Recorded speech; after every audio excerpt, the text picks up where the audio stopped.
Nos vamos al diálogo internacional. Con Red Contacto Sur llevamos la voz al mundo en vivo. Por Radio Ciudadana y la Red Contacto Sur. Compañeros, estamos en Objetivo Ecuador 2025. Se vienen las elecciones el próximo 9 de febrero. Allí la candidata a la cual apoyamos nosotros, a la señora Luisa González. Y bueno, qué mejor que también que el doctor Juan Cárdenas nos vaya explicando a nosotros, tanto a quien habla como a Javiera, como a Patricia, y nosotros a su vez consultándolo a él, sobre cómo está el momento político en Ecuador al día de hoy. Ya de entrada, Juan. Muchas gracias. Muchas gracias a esta Red Contacto Sur que une espíritus gemelos y causas comunes en esta América nuestra de la patria grande. Hemos de ubicar los hechos que del 2007 a 2017 gobernó una estructura política muy novedosa, interesante, subyugante para un pueblo que no le tenía fe a nada. Y fue la década ganada de la Revolución Ciudadana bajo el liderazgo de Rafael Correa. Pero nos la tenía jurada la derecha, la banca, los grandes grupos económicos y los medios de comunicación, que como allá, acá es un actor político destacado, no para informar, sino para asesinar a la verdad y cumplir una tarea muy, muy crítica, en momentos en que ellos deberían tener una destacada actuación para precisamente aclarar el debate y el panorama electoral que vive el Ecuador. Ahí surgió una traición realmente monstruosa. Alguien de nuestro grupo, alguien que nació con nosotros, al que le promovimos y le promocionamos para entregarle una tarea que para Ecuador era inédita, la atención a las personas con discapacidad, nos traicionó y entregó el programa de gobierno y el triunfo electoral de la Revolución Ciudadana, entregó a la derecha más recalcitrante, a la más reaccionaria, a los banqueros, a los odiadores. Y de ahí comenzó un periodo terrible de persecución a base de un condimento que lo han movido con habilidad los politólogos de la derecha, el odio. El odio para ellos ha sido el combustible que ha movido la única razón de ser de ellos, porque no tienen propuestas, porque no tienen futuro, porque su pasado les condena. Y lo que quisieron terminar, según ellos, acabar con el correísmo, así lo llaman, acabaron con la patria. Así que nos hemos recompuesto, hemos aprendido a luchar desde las desventajas, a esquivar las brutales persecuciones que hemos soportado. Me ha correspondido integrar la bancada de la Revolución Ciudadana en una asamblea donde nos sentamos junto a los traidores que se vendieron por un plato de lentejas, pero la enorme autoridad moral de quienes quedamos al frente de ese empeño por recuperar la patria permitió que no muera para nada y más bien se desarrolle una solidaridad, una adhesión de muchos sectores importantes del Ecuador, ya no solamente sectores identificados ideológicamente, sino también sectores progresistas, hasta empresarios con una mentalidad distinta a la de los explotadores clásicos de derecha. Todo esto se ha ido acumulando, fuerzas muy importantes. En el 2021 estuvimos a punto de inscribir la candidatura vicepresidencial de Rafael Correa, en cuyo caso jamás, nunca, jamás hubiese sido presidente el banquero. Pero se las ingeniaron de tal manera, rompiendo cinchas, lograron condenarle desesperadamente, porque no tenían causa, no tenían pruebas, por influjo psíquico. Y hoy el Foro Mundial se ríe de esa payasada. Pero lograron su objetivo. Excluyeron a Rafael Correa y a la Revolución Ciudadana. Y desde ahí para adelante hemos aprendido la lección. a organizarnos mejor, a no ponernos a llorar ante la leche derramada, sino a aprender de estas experiencias. Lo que sí duele es que nos hemos sentado tanto tiempo al lado de nuestros enemigos, pero más grave es que esos enemigos nos conocían casa adentro y nos volvíamos vulnerables. Pero sobre eso logramos estructurar un movimiento a nivel nacional y también de los hermanos migrantes, que aquí esté la frontera, significan para nosotros uno de los puntales más importantes de las propuestas y de los programas de gobierno de la Revolución Ciudadana. Con nosotros nació ese empeño por organizarlos, por sistematizar su tarea, por reconocer sus derechos desde la visión de un país que puede captar el retorno de los hermanos migrantes. Todo eso ocurrió en la década ganada. En el año 2021 prácticamente teníamos ganadas las elecciones, pero se sacaron de la chistera de la mala intención y la perversidad un tema absolutamente traído de los cabellos, que una organización irregular de Colombia estaba financiando la campaña de nuestro candidato Andrés Arauz. Y así, la fiscal, que debe ser la garante de la vindicta pública, se convirtió en una actora política de la persecución.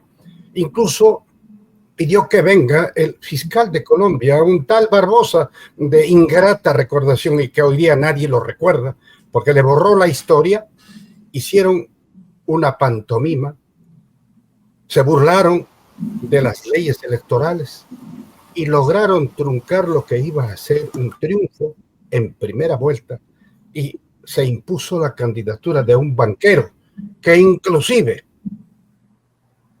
la Revolución Ciudadana ganó en primera vuelta. Y el que iba a acompañarle para la segunda vuelta debía ser un representante del sector de las nacionalidades, Yacu Pérez, pero parece que ahí enjuagaron un bonito y lograron que el banquero entre por las tranqueras a la segunda vuelta. Y así se hicieron del poder en una forma abusiva, arbitraria e ilegal. Hasta que venimos al proceso electoral del 2023, en el que participa por primera vez la compañera Luisa González en binomio con Andrés Arauz. Aquí vale destacar la humildad revolucionaria de Andrés. Pese a haber sido candidato a la presidencia, no tuvo ningún reparo en integrar la fórmula en calidad de candidato a la vicepresidencia. Eso dice mucho de su integridad como persona y como revolucionario. Fuimos a esas elecciones y cuando estaba prácticamente consolidada la victoria de la Revolución Ciudadana, asomó por ahí alguien que asesinó a un candidato y nos culparon a nosotros. Y nadie tuvo la honestidad intelectual y política de reconocer que aquello era una falsedad, una cerdosa mentira. Y así le engañaron a nuestro pueblo y distorsionaron el voto. Y ahí surgió un candidato que a nadie representaba, que no tenía partido. Lo que sí ha tenido es hartísimo dinero, porque es una de las fortunas más grandes de Ecuador. Recordemos, Alvarito Noboa, hijo de Alvarito, es precisamente Daniel Noboa, y se instaló un gobierno por el que nosotros apostamos, por la juventud, por lo que dijo al principio, que él no venía en contra de nadie, que él era pro todo, que esperaba hacer una consolidación respetando las ideologías, pero al poquito tiempo nos mordió la mano, y después de que hicimos todo un esfuerzo para facilitar gobernabilidad desde el poder legislativo, comenzó asimismo la campaña de persecución realmente loca, sin razones, a tal punto que esa ha sido la tónica de finales del 2023, 2024 y lo que va del 2025, y estamos en este proceso electoral. Todos los candidatos, menos uno, cumplen con la ley, están en campaña, respetan los límites del gasto electoral, menos el señorito, que siendo presidente sale en campaña y no pidió la licencia y no cumplió con la Constitución, ni con la ley, ni con nada. Y aquí no hay quien le diga nada. Aquí hay una Corte Constitucional que le llaman de lujo, que mira para otro lado. La autoridad electoral igualmente mira para otro lado. Los medios de comunicación son los aliados para sacrificar la verdad procesal, y este proceso tan cargado en una cancha totalmente desnivelada del lado de quienes han usufructuado de este país. Así que no es fácil. Sin embargo, nosotros tenemos la convicción de que hay un partido, un movimiento, la Revolución Ciudadana, que tiene presencia y raigambre nacional. De tal manera que este momento la tarea más importante es la organización del control electoral. Así como en el fútbol se dice que el defensa tiene que respirarle en la nuca a su delantero, igual haciendo parafraseando esta idea, nosotros tenemos que respirarles en la nuca a estos que quieren una vez más burlar la voluntad popular. Las encuestas, la intención del voto nos dan para ganar en primera vuelta. Sin embargo, nosotros estamos actuando como que no tuviésemos ni un solo voto, trabajando intensamente en todas las regiones del país, en la quinta región que está doquier el mundo, repartido en nuestros migrantes, y todo eso nos da una esperanza de recuperar una patria no para nosotros. En el caso mío, yo ya soy una persona de la tercera y casi de la cuarta edad, pero tengo hijos, pero tengo nietos, pero hay un país que tiene derecho a la esperanza. Nos han destruido absolutamente todo, y parece ser que la violencia que nos aqueja, una violencia que no cesa, como que fuese intencionalmente para mantenernos en ese estado de miedo, de desesperación, de recogernos en nuestros hogares y de impedir que ejerzamos ese derecho a la resistencia, que es un derecho inmanente a las garantías de la ciudad. En eso estamos, pero no nos falta optimismo y vamos a continuar adelante. Rubén, muchas gracias por esta invitación. Patricia, desde esa hermosa, hermosa sociedad mexicana, a la que le pedimos 1000 perdones por la brutalidad de alguien que no está a la altura del pueblo ecuatoriano, le saludamos con mucho cariño. Igual a Javiera. Javiera nos acompaña también desde el sur de América Latina. Nos da mucho gusto compartir este panel y, claro, con estas primeras palabras hemos iniciado mi modesta intervención. Muchas gracias. Bien, yo voy a leer algo que es urgente, porque realmente me lo acaba de mandar el presidente de Revolución Ciudadana, y nosotros le pusimos una entrada. Ecuador, urgente. Red Contacto Sur se suma a la denuncia de posible manipulación electoral y censura. Solicitamos a todos los medios internacionales hacerse eco de un posible fraude electoral en Ecuador. Secretariado de Contacto Sur, 24 de enero del 2025. Estimados compatriotas y conciudadanos del Ecuador, denuncio al país todo que el Consejo Nacional Electoral nada ha dicho cuando el candidato a presidente en funciones sin licencia, Daniel Noboa, repartió cocinas de inducción de propiedad pública a pobladores en sus actos de campaña personal. Ese mismo organismo, el CNE, sin embargo, acaba de censurar 5 cuñas de la campaña de nuestra candidata Luisa González. Esto se llama silencio cómplice y complicidad por un lado y ataque discriminatorio y antidemocrático por otro. Queda claro que el día de las elecciones los únicos que podemos cuidar el voto somos la ciudadanía misma. Quito, fines de enero del 2025, Rafael Quintero López, presidente de Revolución. Lo acaba de mandar hace un ratito. Creo que está acorde con lo que veníamos hablando y ya sabiendo de antemano. Desgraciadamente está eso, hay un silenciamiento, digamos, de lo que es los mensajes en contra de Noboa o a favor del pueblo, que me gustaría decir más, ¿no?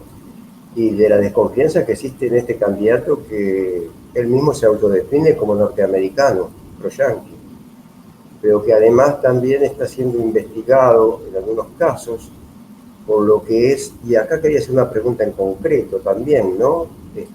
¿Qué opina el doctor de que Daniel Noboa haya entregado las Islas Galápagos al gobierno de Estados Unidos para que ponga sus portaaviones, sus hombres y construya un territorio de guerra, ya dejando de lado y convirtiendo a Ecuador de un país neutral a un país beligerante, o sea, poniendo en riesgo a la población. Tengo anotadas varias preguntas porque me pareció interesante todo esto, pero además también en medio de todo esto, su familia, la de Noboa, hay que saber que son bananeros principalmente, ¿no? Toda su fortuna proviene de ese lado y se han descubierto en algunas partes del continente y del mundo en esos barcos que llevan banana, también entre medio de ellas llevan droga. Algunas cositas para tener en cuenta, ¿no, doctor? Patricia, así haces también tú, y el doctor después nos compagina todo y después Jimena. Sí, muchas gracias. De verdad un placer, mi querida Javiera. Qué gusto volver a estar contigo. Señor Cárdenas, pues es un placer, de verdad un privilegio, pues a mi queridísimo colega Rubén. Sí, ha habido una historia de traiciones en la historia reciente no tan reciente de Ecuador. Hay que recordar que Lucio Gutiérrez llegó a la presidencia engañando a la población, diciendo que con una plataforma de izquierda. En cuanto llega a la presidencia, empieza a aplicar medidas pues, que le ordenaban sus patrones en lo que yo le llamo USA Corporation, porque esa es la verdad. Posteriormente lo destituyen porque había mucho descontento y llega este señor Luis Alfredo Palacios de línea progresista, que tuvo como asesor justamente a Rafael Correa.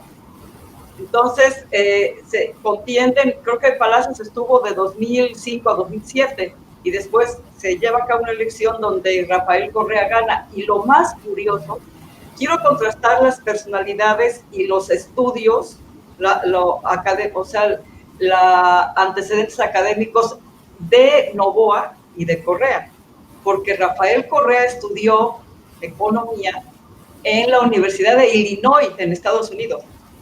O sea, y este señor, este Junior Noboa, estudió también administración de empresas, una cosa así, en la Universidad de Nueva York y luego otros estudios que tuvo en Harvard.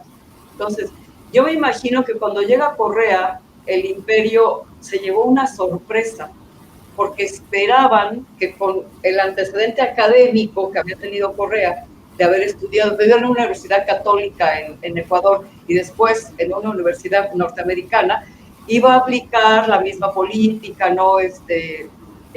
Imperialista, digamos, de neoliberal.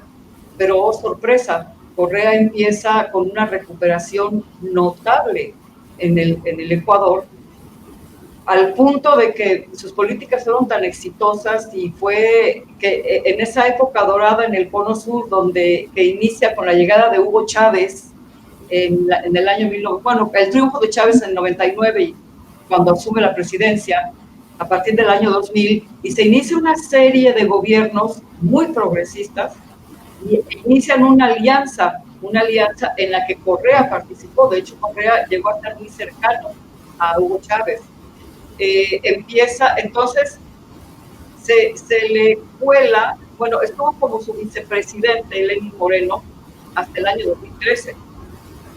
Posteriormente asume la vicepresidencia este señor Glass, que por cierto, precisamente por el asilo político que México le dio a Jorge Glass en nuestra embajada en Ecuador, es cuando este salvaje Junior, que es un cachorro del imperio Noboa, además hijo de un corrupto platanero, porque no hay que olvidar que se descubrió droga en los embarques supuestamente de plátano, ¿no? Entonces, Jorge Glass estaba asilado en nuestra embajada, que decide el 5 de abril del año pasado, el 2024, asaltar nuestra embajada de la manera más vil, una cosa violenta, espantosa, donde someten a nuestros diplomáticos en la embajada y secuestran literalmente otra vez a Jorge Glass, cuya situación de salud es bastante delicada, muy grave, ¿no? Entonces, es una situación que a mí me preocupa mucho, doctor Cárdenas, que se repita lo mismo que sucedió en la primera elección donde contendió Luisa González, porque en la primera vuelta Luisa González iba ganando. Luisa González llevaba 33.6% del voto y Novoa apenas llevaba el 23%. O sea que Luisa González lo superaba por 10 puntos. Después asesinan al candidato de la derecha, Villavicencio, y culpan al movimiento de Luisa González. Y lo que más duele, lo que de verdad duele, es todavía el poder que tiene la mediocracia en Ecuador, ya no digamos Argentina, y bueno, de convencer a la población de que había sido un asesinato ordenado por Alianza País, o sea, por Luisa González. Y entonces se voltea la votación, y ya en la segunda vuelta Luisa González alcanzó casi un 47%, y el otro, este juniorcito ecuatoriano estadounidense, porque tiene también, o sea, tiene doble nacionalidad, y gana con un 52%. Eso fue trágico. Incluso lo presenciamos desde aquí con de veras un hueco en el estómago, porque significaban otros tantos años de catástrofes en Ecuador, donde hay una situación muy lamentable que la población está padeciendo. Y yo lo único, quiero cerrar esta intervención diciendo que esperamos que en esta vez los medios, la mediocracia sometida al imperio, no tenga la capacidad de otra vez cambiar la intención de voto de un pueblo ecuatoriano que está sometido a una violencia extrema fomentada desde el imperio USA Corporation, porque como bien dice, tratan de desestabilizar y no le dejan a la población la tranquilidad de analizar la situación y poder emitir un voto razonado, ¿no? Entonces, ese es el temor que tenemos, porque ahorita, cierro con esto, América Latina está enfrentando a un tipo que viene con una doctrina Monroe con esteroides. O sea, lo que quiere es compensar por su pérdida desastrosa en Palestina, en el Medio Oriente, y su pérdida desastrosa en Ucrania, y quiere voltear la mirada justamente al hemisferio occidental, a América Latina, y quiere lanzarse, ya se fue contra Cuba, ya se está yendo contra Venezuela. O sea, es muy preocupante, y pretenden, declarando a los cárteles del narcotráfico como terroristas, pretenden mandar soldados a México. Eso no lo van a poder lograr, pero aquí la dejo por ahora. Cabieda.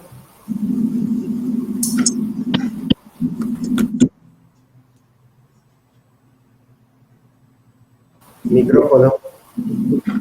Sí, es que el micrófono está medio malo. Luisa me interpretó 100% en la preocupación que yo también tengo, escuchando la exposición de Cárdenas respecto a la situación, que estuvo bien ordenada, además complementada por Luisa. Realmente la posibilidad del fraude yo lo veo como una cosa bien posible. Bien posible, pero siento que una de las cosas que me gustaría preguntarte es cómo está la correlación de fuerzas hoy en día para poder evitar el fraude. Porque siempre en el fondo es un tema de la capacidad de comunicar, que ya sabemos que los medios de la burguesía no te lo van a permitir, sino que en ese sentido siento que la única posibilidad es las iniciativas populares y las más masivas, en todo caso Telesur o el PAN TV, que sí permiten que se difunda para poder romper el cerco comunicativo, porque hay un PAC, siempre ha sido así en los últimos tiempos, por lo menos muy patente, los medios de comunicación de la burguesía haciendo los montajes junto con el Poder Judicial, un Poder Judicial que sabemos que nunca ha sido independiente, pero que hoy día es como más grosero, podríamos decir, para los montajes comunicacionales. Entonces, en ese sentido, como te digo, yo pienso que el tema de analizar la correlación de fuerza que tienen hoy día es muy decidor para saber en qué pie estamos. porque como dice Luisa también, está la situación de Estados Unidos muy, muy compleja, ha ido, digamos, en baja desde que fue perdiendo en Oriente, incluso antes de lo de Palestina, que ha sido un permanente, pero en las guerras anteriores también ha intentado hacer intervenciones, no le ha ido bien, y toda la pelea es, como sabemos, por el petróleo, por los recursos naturales. Y hoy día yo veo que está muchísimo más agresivo en su discurso que la vez anterior, incluso, y en sus medidas respecto a América Latina. Por eso mi pregunta va en relación a la correlación de fuerza que ustedes ven que tienen como conglomerado y en la relación con el mundo popular, que es el votante, que me parece que es el determinante de este caso. El monstruo está herido, muy mal herido, y se vuelve más peligroso. En sus estertores agonizantes, el monstruo imperialista está muy mal herido. Acá la correlación de las fuerzas participantes en este proceso electoral parten de un hecho real. Hay un escrutinio del pueblo, ese pueblo llano, profundo, que no le entrevistan en la televisión, ni sabe de TikTok, ni de herramientas virtuales. Pero esa gente interpela al actual presidente y el pasado domingo en el debate le fue de la patada, porque volvió a repetir las mismas promesas que hizo en la campaña anterior y que incumplió. La gente se rió. Pero más aún, acá tenemos un dolor que ahoga nuestra solidaridad, porque el poder militar que hoy está queriendo interferir en la vida nacional detuvo a 4 niños. Y estos niños asomaron torturados, asesinados, incinerados en los días de Navidad. Y los 4 niños de las Malvinas, así los llamamos, para identificar nuestro dolor y solidaridad, tienen 2 particularidades. Son afros y son de las zonas más pobres del Ecuador. 2 condiciones que de por sí crea en la mentalidad de los militares una predisposición, un prejuicio en contra de la gente pobre, en contra de los ciudadanos afros. En el debate hubo un candidato que le preguntó al actual presidente candidato o candidato presidente, no sabemos qué mismo es ese momento, porque se las juega a su antojo y capricho. Le preguntó este candidato si va a pedir disculpas al país y que mencione los nombres de los 4 niños asesinados de las Malvinas. Ya acertó a responder que para él eso no es una pregunta. Y ahí se acabó, para él, se acabó su responsabilidad. Pero en el debate de la ciudadanía nació la convicción de que se trata de alguien muy perverso, de alguien que no tiene la más mínima empatía con la ciudadanía. Así le ha ido. Por esto es que asomó una especie de recurso de alfiles. Puso en escena alguien que se dedicó durante todo el debate a mencionar a Rafael Correa 45 veces, y él no es el candidato, para denostarlo, para calumniarlo, para mentir. Incluso llegó a decir algo que la gente no se traga. Aquí tenemos una hidroeléctrica en la Amazonía que se llama Codo Sinclair, y junto a eso hay un hecho natural en el Cerro de San Rafael, y ahí se produjo una cascada que yo conocí cuando yo trabajaba en la zona petrolera en los años 70, una cascada de San Rafael. El río que alimenta esa cascada cambió de rumbo y es tan audaz que le culpa a Correa de haber desaparecido la cascada de San Rafael. A ese extremo llega. Es decir, ya no tienen límites para la calumnia, la mentira, pero esto la gente ya no les cree. Rubén dijo algo muy importante que vale la pena destacar. En el gobierno de Rafael Correa se cumplió un convenio para la presencia de una base militar en el puerto de Manta de Ecuador. Se terminó el periodo para el que suscribieron ese acuerdo y Rafael Correa les pidió que no van a firmar más y se fueron los gringuitos. Pero se han ido bravos, porque no se resignan a dejar de tener presencia.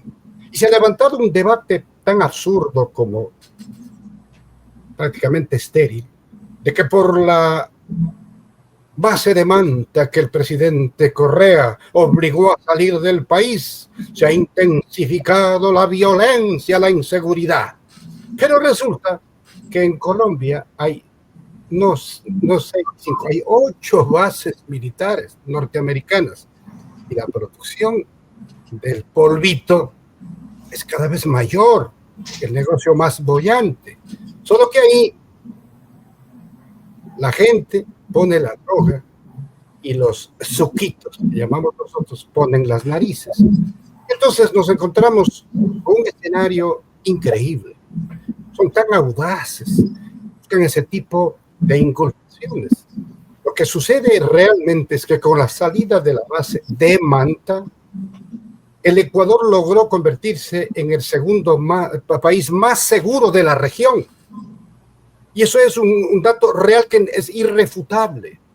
Como también el Ecuador durante la década ganada se convirtió en el 5º país del planeta con seguridad energética, después de Dinamarca, Canadá, Estados Unidos y el Reino Unido. En 5º lugar, el Ecuador.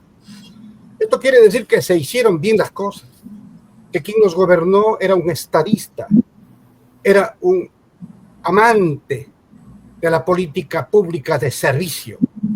Así que, como están las cosas, parece ser que les fue de la patada en el famoso debate y contamos con algo que es real.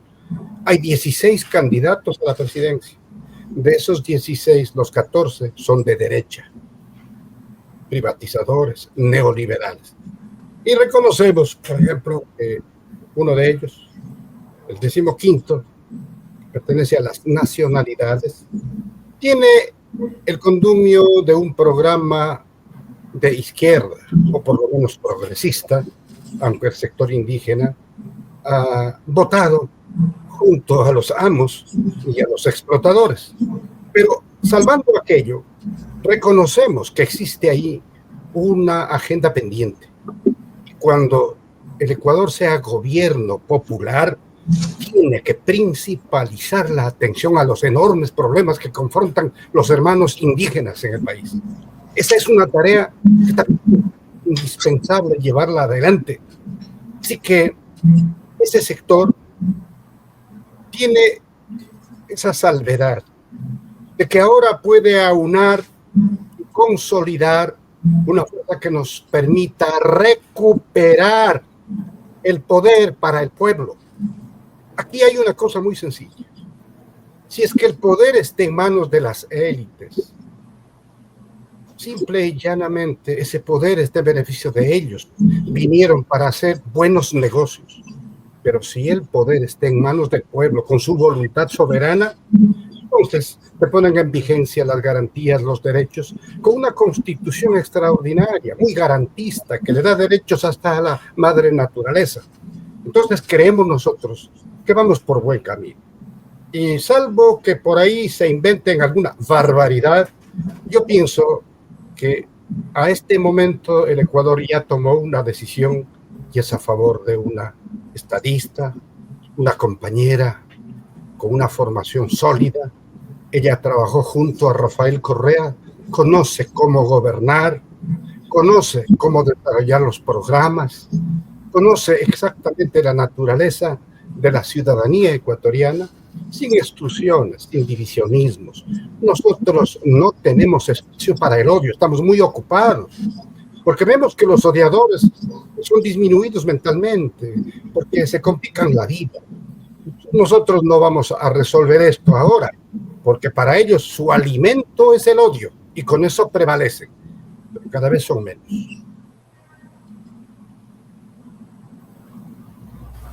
Por otro lado, también hay que ver, y es de urgencia, ¿no? Porque está queriendo privatizar el campo petrolero más grande que tiene Ecuador, que es en Sacha, si mal no me equivoco. O sea, seguir entregando las riquezas a sus amigos imperialistas antes de él tener que entregar el mando presidencial en las próximas elecciones. ¿Puede ser así? El gran problema que acá se debate es que estos privatizadores no se paran ante nada y son tan infantiles en sus argumentos que dicen, por ejemplo, somos excelentes productores petroleros y la joya de la corona es el campo Sacha, porque la explotación petrolera ahí es prácticamente a flor de tierra en la Amazonía. Y es un pozo probado, un conjunto de pozos probados que contribuyen algo así como $1,200 anuales a la caja fiscal, anuales. Pero quieren valerse de esta figura de concesión a una petrolera privada, transnacional, para que nos pague esos $1,200 millones por una sola vez para los 20 años. Y dicen que eso es lo conveniente y quieren vendernos esa bola de molino, esa rueda de molino. Y hay la acción traidora, por decirlo menos, de los medios de comunicación que se juegan su prestigio, si es que lo tuvieran, para sostener esa barbaridad. Y entonces la gente empieza a indignarse, porque acá vivimos una situación terrible. Después de la pandemia del COVID, tuvimos que soportar la agudización de la violencia, de la inseguridad, y nos han tenido recluidos con ese miedo y terror. Y la gente dice, lo único que tenemos como herramienta, nuestro voto. Y en eso nos basamos. Tenemos algunas mediciones de intención del voto que en otras circunstancias nos darían absoluta tranquilidad, pero con estos nada está dicho, son capaces de todo. Aquí hay, por ejemplo, el caso de que o en diciembre o en enero, diciembre del 2024, 23, o enero del 2024, se les fugó un peligroso delincuente, Fito, se les fugó de sus narices. Y bueno, la gente ha dicho, ¿qué pasa con Fito? Y no sé cómo, no sé cuánto. Y ahora resulta que la policía, en sus boletines de prensa, dice que ya han localizado el 45% de este delincuente. No sabemos si es de la cintura para arriba, de la cintura para abajo, no sé si transversal, no sé si vertical, pero así nos juegan. Ofenden nuestra inteligencia. Ahora lo que puede suceder en esa desesperación es que ya faltando 2 o 3 días para las elecciones, efectivamente asoma el Fito. Porque hay una cosa, una puñada de Fito está en la lista de asambleístas del partido de gobierno. Entonces, yo creo que sí hay allí al menos la forma de interlazar algunos contactos. Así que eso más tememos acá. Cualquier acción, por pequeña que sea, lo aprovechan para generar desconfianza, para sembrar la duda, para volver a esas acusaciones tan estúpidas como que Rafael Correa se llevó $70 mil millones y le enjuician y le procesan y le condenan por influjo psíquico. Y en medio del proceso establece que hay la prueba plena del cohecho porque Rafael Correa recibió $6,000 de los 70 mil millones, recibió $6,000 totalmente explicados. Los $6,000 que recibió Rafael Correa, presidente de entonces, era un préstamo de una caja solidaria de los funcionarios del Palacio de Carondelet en Quito. de la presidencia, que devengó mensualmente $500 que descontaron, asimismo vía transferencia bancaria, hasta su total cancelación. ¿Pero qué dice? El que es pillo en lo más, también en lo menos. Y pues esta es la prueba plena, la prueba estrella para demostrar que Rafael Correa cometió el delito de cohecho. Entonces, así las cosas. Alguien que levantó el infundio de que Rafael Correa se llevó $70 mil millones, imagínense ustedes cómo nos han lavado el cerebro, cómo lo han dicho nuestra gente. Por eso que para nosotros la tarea es muy dura, muy desigual, frente a medios que no son tal, son simplemente empresas pautadas, pagadas con dineros públicos, precisamente para hacerle el agua al lodo a un pueblo que necesita de urgencia la recuperación de la patria. Se llega a tal punto, a tal que estoy acá leyendo justamente que la vicepresidenta Verónica Abad ha pedido a la Asamblea Nacional que investigue y sancione al ministro del gobierno de Noboa. Investigación sobre el ministro de Economía. También hoy salió a decir que Noboa quiere dar un golpe militar. Me lo acaban de mandar esto. O sea, porque no le dio lugar a ella como corresponde como vicepresidenta para que asuma como presidenta y puso una funcionaria como presidenta, mientras que él está en licencia. O sea, muchísima cantidad de irregularidades estamos viendo en todo lo que es el ejercicio de Noboa. ¿Puede ser así, Juan? El conflicto parece que se desató en la campaña para la primera vuelta por un hecho trivial, porque no le dieron permiso para una caravana motorizada en la ciudad de Cuenca, de donde es oriunda la vicepresidenta. Y que ahí le dijo y le sentenció: hoy te has ganado tu peor enemigo. Así de visceral, así de simple. Bueno, la Corte Constitucional tiene en sus manos, y hay un ejemplo reciente.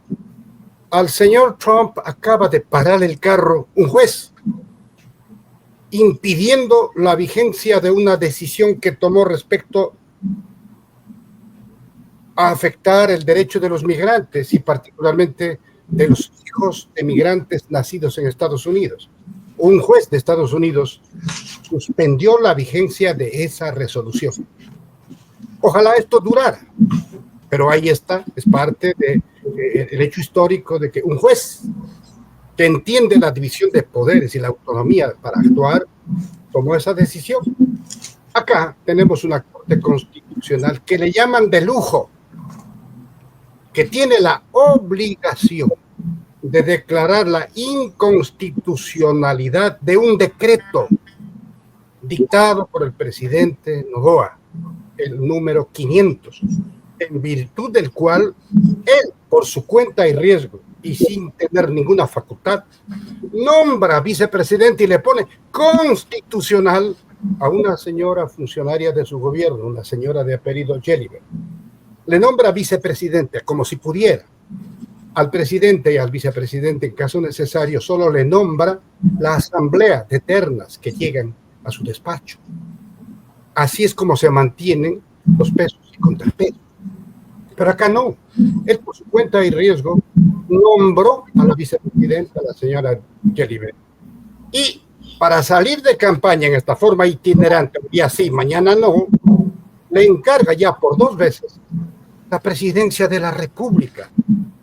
Entonces, está en manos de la Corte Constitucional y es una demanda, una exigencia que se defina, declarando la inconstitucionalidad de esas actuaciones violatorias a la Constitución y a la ley por parte del presidente. Bien, como todos sabemos, los tiempos son tiranos. Vamos a estar de nuevo contigo, Juan. Yo creo que hay que, para que la gente comprenda bien, hacer varios programas seguidos.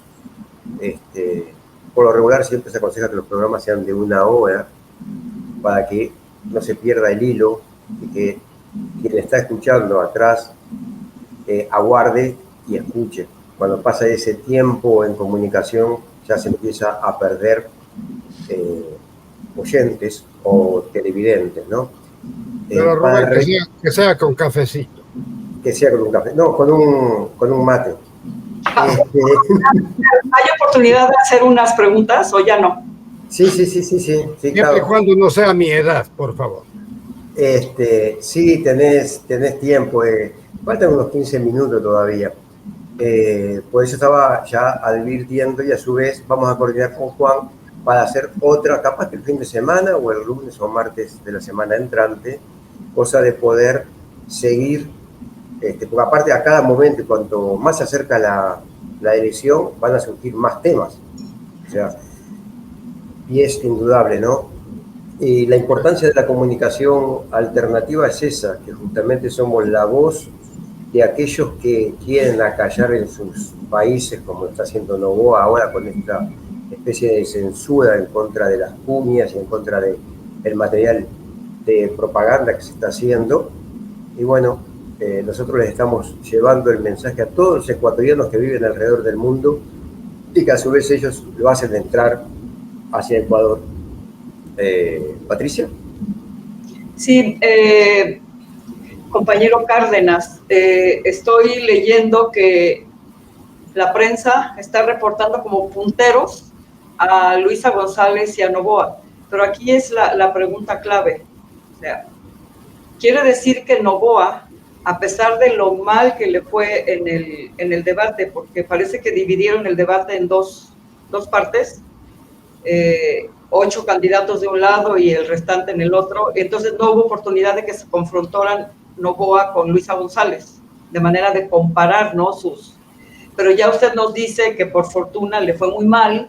Entonces, aquí la pregunta es, si le fue muy mal y la ciudadanía, me imagino que atestiguó el debate porque ha de haber sido difundido ampliamente, no sé con qué amplitud fue difundido, ¿cómo es que están punteando los dos entre 33 y 40%, es decir, uno cercano del otro?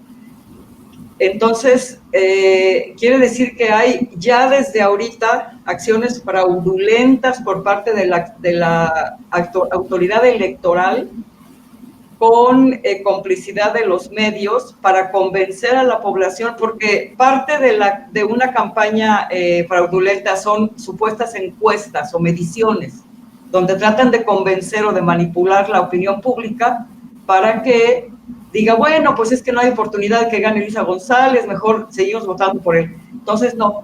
¿Cómo es que si le fue tan mal, se está reportando que están muy cercanos en la intención del voto? Es lo que me preocupa ahorita. Quien paga, gana. Quien paga, gana. Esas cifras merecen nuestra duda, porque es parte de una estrategia de vender humo y distractores. Las encuestas de carne y hueso que vemos todos los días y que no salen en la prensa, porque repito, es ese Ecuador profundo que recuerda la década ganada y que añora la posibilidad de recuperar esa patria para todos. Esa gente incluso se mantiene en silencio. Y repito, el escenario es de miedo, de intimidación por la violencia que nos afecta. Son diferentes factores que no pueden expresarse abiertamente, pero que en una propaganda atosigante, se dice que es la propaganda más insistente que se ha dado en la historia electoral del Ecuador, pero eso es fruto de la desesperación, y además no todo el que hace propaganda atosigante, intoxicante, gana las elecciones. Así que la situación está dada. Yo tengo alguna experiencia durante nuestra vida y podemos entender que pasan cosas increíbles. Una cosa cercana, en el debate entre Trump y la candidata demócrata, parecía que le barrió en el debate la señora y le daban una diferencia inmensa. Total que Trump le ganó suavemente, sin ningún conflicto. Acá va a pasar lo mismo. acá yo tengo la convicción de que la gente se está aguantando las ganas de cobrársela a alguien que nos mintió insistentemente, que nos engañó, un vago, alguien que no tiene idea de lo que es gobernar un país y que quiere confundirnos con una hacienda bananera. Perdón, nada más, perdón, la autoridad electoral, ¿qué tan confiable es? Y la parte jurídica o judicial de la autoridad electoral que pudiera apoyar un fraude. Desde ahorita se estaría cometiendo un fraude con la información. La autoridad electoral avalaría que sí, efectivamente, la población votaría otra vez por Daniel Noboa. Esa es la preocupación. ¿Cómo es la autoridad electoral? ¿Es confiable? Para nada. Yo comencé diciendo que estamos frente a una cancha inclinada y un árbitro que mira para otro lado. Aquí una anécdota. La noche del debate se encontraron la presidenta del Consejo Nacional Electoral con el candidato de Pachacuti, Leonidas Issa. Y él, hombre suave, culto, le dijo: usted, presidenta, usted nos defraudó. Usted no aplica la ley, usted impide que se cumpla la ley. Incluso le reclamó porque el Consejo Electoral le impidió a Pachacuti, a su propio partido, que inscriba candidaturas para asambleístas nacionales. Nos dejaron afuera. Y la gente mal pensada, y yo no soy mal pensado, digamos así, dicen que un hermanito de la presidenta del Consejo Nacional Electoral está trabajando en calidad de cónsul en una de las legaciones diplomáticas de Ecuador en el imperio, y que esa puede ser la situación de compromiso que le mantiene en esa posición. Pero una votación masiva, un control electoral estricto, son los antídotos en contra de un fraude, porque aquí no nos garantiza nadie. Las Fuerzas Armadas y la policía hicieron un comunicado en el mes de diciembre y dijeron que ellos no van a obedecer a la Constitución, ellos van a obedecer lo que ordena el presidente.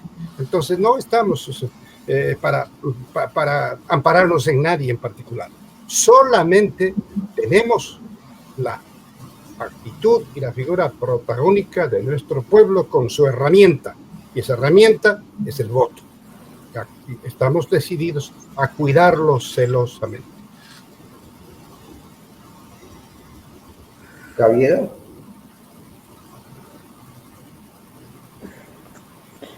Yo pensando en lo último que decía el compañero, digamos, de que el instrumento es el voto, pensando precisamente en el tema de los fraudes, porque claro, por todo el panorama que se está pintando, la posibilidad de fraude es bastante cierto. Y yo me imagino que ustedes tienen algún plan B respecto a que se consolide una posibilidad de fraude. Me imagino que la importancia que debieran cumplir organismos internacionales es bastante gravitante, porque si ya han habido ejemplos anteriores en el Ecuador, como es el caso de este candidato asesinado que posibilitó el ascenso de Noboa, esto que está diciendo Patricia, que aparece Noboa, digamos, muy cerca de la candidata, son indicios ciertos de la posibilidad de fraude. Ante eso, ¿qué valor le asignas tú digamos, a organismos internacionales y a organizaciones internacionales que pueden ir en apoyo en la denuncia del posible fraude? Vale la pena que pensemos también en sentido positivo. En las Fuerzas Armadas no todo está perdido. Hay gente valiosa, no todos pueden aceptar este tipo de imposiciones, como ese comunicado del Comando Conjunto o de la Jefatura de Policía, que dijeron que ellos están ahí para obedecer al presidente. Dicho eso, estamos casi hablando de una dictadura, pero hay gente dentro de la misma fuerza que tienen otro criterio. Es bueno saber también que hay una serie de factores que nosotros de alguna manera no podemos revelar, pero que tiene que ver con la presencia de los observadores internacionales. Muchos de ellos ya están acá, ya están trabajando en sitio. Ellos son nuestra garantía para que cumplan una tarea visora, supervisora al minuto, al segundo, porque no vamos a permitir que una tercera vez nos birlen la voluntad del pueblo. Muy bien, me queda agradecerle a los tres y ya coordinamos fuera de micrófono para una próxima que puede ser fin de semana, principio de semana, y aprontamos material como para poder ir realmente entrando más en los temas que es de campaña y que a su vez queremos que los ecuatorianos en el exterior le envíen a sus familiares adentro, porque a medida que se acerque indudablemente la elección, la censura va a ser cada vez más grande, ¿no?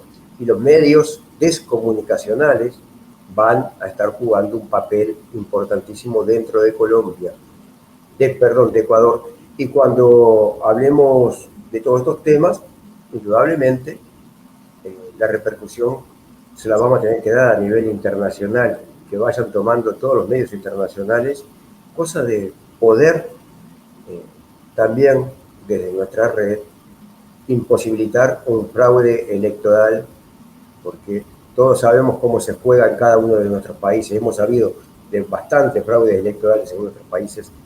Entonces hay que redoblar, apoyar, y aquellos compañeros que puedan asistir para el 9, que también estén presentes, ¿no? No sé cómo es ese tema, pero bueno, habrá que averiguar a ver si puede ir uno de los compañeros que estén cercanos, ¿sí?, a Ecuador también a controlar esto. Juan. Ojalá que si vienen tomaremos contacto, estaremos trabajando en conjunto. Eso es lo importante. Gracias, compañeras. Gracias, Rubén, por esta ocasión, la primera, de hacernos de una herramienta latinoamericana con la red Contacto Sur para que internacionalicemos nuestros sueños, nuestras luchas, nuestras esperanzas. Así que les doy un abrazo revolucionario, cercano, cálido, aunque a mi edad ya qué cálido, todo es frío, para decirles que les tengo mucho cariño, mucho respeto, y que donde estemos, si abrazamos las mismas causas, si los seres humanos nos unimos en solidaridad, seguramente el dolor será más llevadero. Pero si nos amedrentamos ante la presencia del gran capital, del amo imperialista, entonces no tendremos mayor esperanza. Vamos a ver qué nos sucede de aquí para adelante. Les abrazo entrañablemente con mi mayor afecto. Buenas tardes. Buenas tardes. Será hasta siempre y coordinaremos. Gracias a todos por participar en este informe Objetivo Ecuador 2025. Sí, nada más medio minuto. Voy a difundir esto a través de nuestra red de Unidad de las Izquierdas, que también tiene que estar circulando lo más ampliamente que se pueda. Sí, todo este material va a estar mañana ya a disposición por las diferentes redes y va a estar en lo que es las plataformas chinas para desde allí también poder emitir y que la gente lo pueda estar descargando. Y cuando digo desde las plataformas chinas es por la importancia estratégica que tiene China para América Latina, por la importancia para los gobiernos progresistas, con todos los aportes que se puedan ir haciendo, ¿no? Algo que hay que tener muy en cuenta cada uno de los gobiernos que vengan. Bueno.